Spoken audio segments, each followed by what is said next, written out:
বাবা দাঁড়ান বাবা, বাবা 24টা টাকা দেন বাবা। 24 টাকা দিয়ে আপনি কি করবেন? কিছু খাবেন নাকি?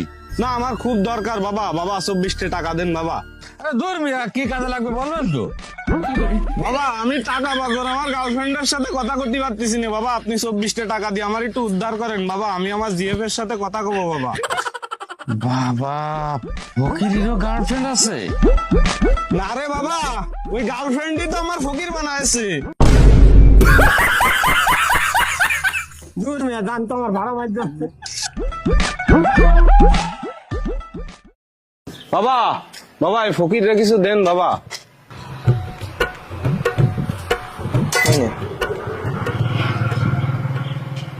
বাবা আপনি আগে দিতেন 10 টাকা, তারপরে দিতেন 5 টাকা, এখন 2 টাকা, তাও আবার কয়েল। শোন, আমি আগে যখন ব্যাচেলার ছিলাম তোরা কিন্তু আমি দিছি 10 টাকা, তারপরে বিয়ে করলাম, একটা খরচ বেড়েছে, এই জন্য দিতাম 5 টাকা। আল্লাহর রহমতে ঘরে একটা বাচ্চা আছে, তারও তো একটা খরচ আছে, এই জন্যই বাবু তো 2 টাকার বেশি আমি দিতে পারবার না। বাবা তার মানে তো আপনি আমাদের মতো ফকিরের টাকা দিয়ে এখন সংসার চালাচ্ছেন।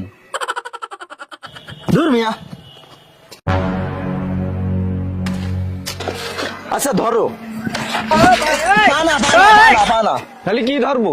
আরে মনে করো তুমি 100 কোটি টাকা ক্রয় পাইছাও, এই টাকাতে তুমি কি করবা? 100 কোটি টাকা যদি আমি কুড়োই পাই, তাহলে এই জায়গাটাই যশোর শহরের জাবিরির থেকে বড় হোটেল করে উঠবো।